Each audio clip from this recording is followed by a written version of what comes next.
بسم اللہ الرحمن الرحیم۔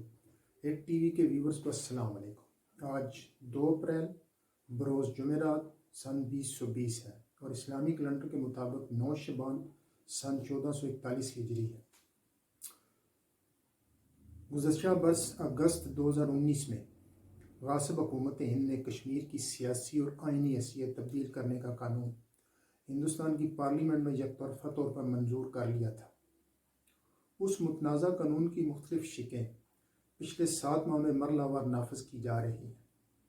میں نے حکومت ہند کے اگست 2019 کے قانون کو یک طرفہ اس لیے کہا کہ جب 1954 میں مقبوضہ کشمیر کا نام نہاد اطلاق ہند سے کیا گیا تو ایک شق کے ذریعے قانونی شکل دی گئی۔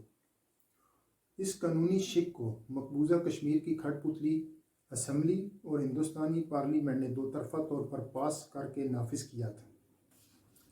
1954 میں ہندوستانی آئین کا حصہ بننے والا یہ قانون آرٹیکل 370 اور 35A کہلایا۔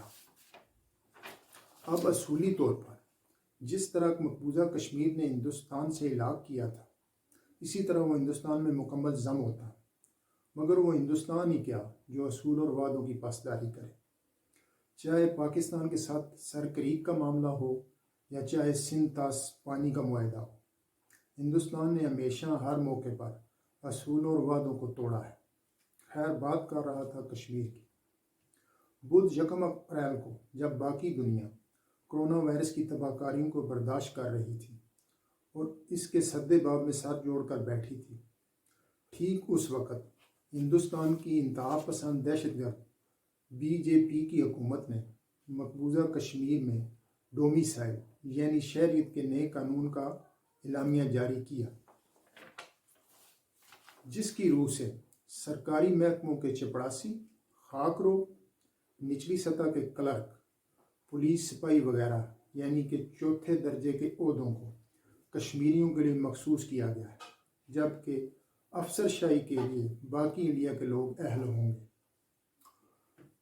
اس اعلامیے کے بارے میں مبصرین کے مطابق یہ گویا 80 لاکھ کشمیریوں کو 130 کروڑ ہندوستانی کے سمندر میں غرق کرنے کی انتہا پسند BJP حکومت کی تیاری ہے۔ طویل قید کے بعد رہا ہونے والے نیشنل کانفرنس کے نائب صدر اور سابق کھٹ پتلی وزیر اعلیٰ عمر عبداللہ نے ناپسندیدگی کا اظہار کرتے ہوئے کہا کہ ایسے وقت جب ہند میں پورے وسائل سے کرونا وائرس سے لڑا جا رہا ہے مگر دوسری طرف کشمیر کے بارے میں ناپسندیدہ اور متنازع اعلانات کیے جا رہے ہیں۔ عمر عبداللہ نے مزید کہا کہ اگر ہنگامی حالات میں حکومت ہند کے پاس ایسے اعلانات کرنے کا وقت ہے تو محبوبہ مفتی اور دیگر بے قصور کشمیریوں کو رہا کرنے کا وقت کیوں نہیں ہے؟ قابل ذکر بات یہ ہے کہ اگست 2019 میں کشمیر کی نیم خود مختاری چھین کر اسے جموں اور کشمیر اور لداخ کے 2 علاقوں میں تقسیم کر کے انڈین وفاق میں مکمل ضم کر لیا گیا۔ اس غیر مقبول فیصلے کے بعد حکومت ہند نے 2 لاکھ اضافی فوجی تعینات کر کے وادی کو لاک ڈاؤن کر دیا۔ علیحدگی پسند اور ہند نواز سیاسی رہنماؤں کے ساتھ سینکڑوں سماجی شخصیات اور نوجوانوں کو گرفتار کر لیا گیا۔ ہند نواز سیاسی رہنماؤں کی گرفتاری پر آزاد منش لوگوں کے ذہن میں ایک سوال اٹھا کہ ہند حکومت نے اگر ان ہند نواز کشمیری رہنماؤں کو گرفتار کیا ہے تو لازمی طور پر یہ حکومت کا فیصلہ غصبانہ ہے۔ سیاسی اقدامات، تقاریر اور انٹرنیٹ کو بین کر دیا گیا۔ جنوری 2020 میں انٹرنیٹ کو سست رفتار کے ساتھ جزوی طور پر بحال کیا گیا۔ Amnesty international, reporter without borders اور انٹرنیٹ فاؤنڈیشن جیسی تنظیموں نے حکومت ہند سے وادی میں تیز رفتار انٹرنیٹ کی بحالی کا مطالبہ کیا۔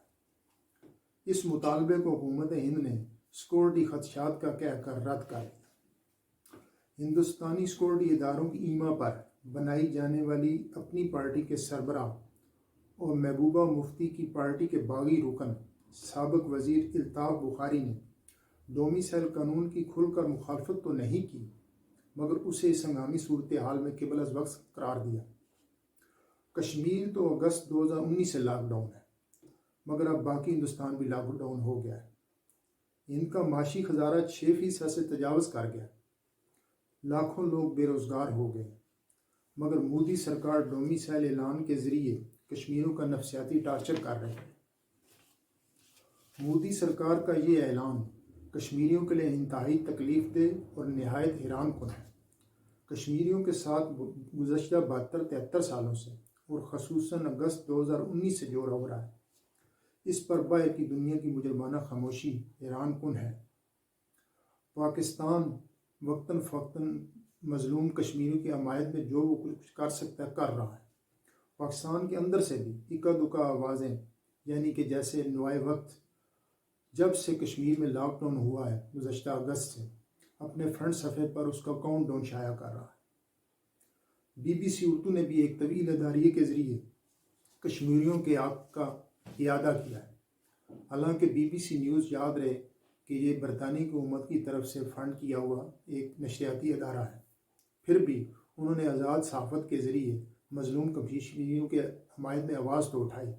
خیر، میں اس موقع پر تمام پاکستانیوں سے التماس کروں گا کہ وہ اپنے صوبائی تعصبات، لسانی تعصبات اور گروہی تعصبات سے اوپر اٹھ کر مظلوم کشمیریوں کی آواز میں یکجا ہو کر آواز اٹھائیں۔ شکریہ۔ آخر میں ہٹ ٹی وی کے ویورز کو کہوں گا اس ویڈیو کو لائک کریں، ہمارے چینل کو سبسکرائب کریں اور کمنٹس باکس میں اپنے خیالات کا اظہار کریں اور بیل آئیکن کو کلک کریں تاکہ آئندہ آنے والی ویڈیو آپ کو بر وقت مل سکے۔ شکریہ۔ اللہ حافظ۔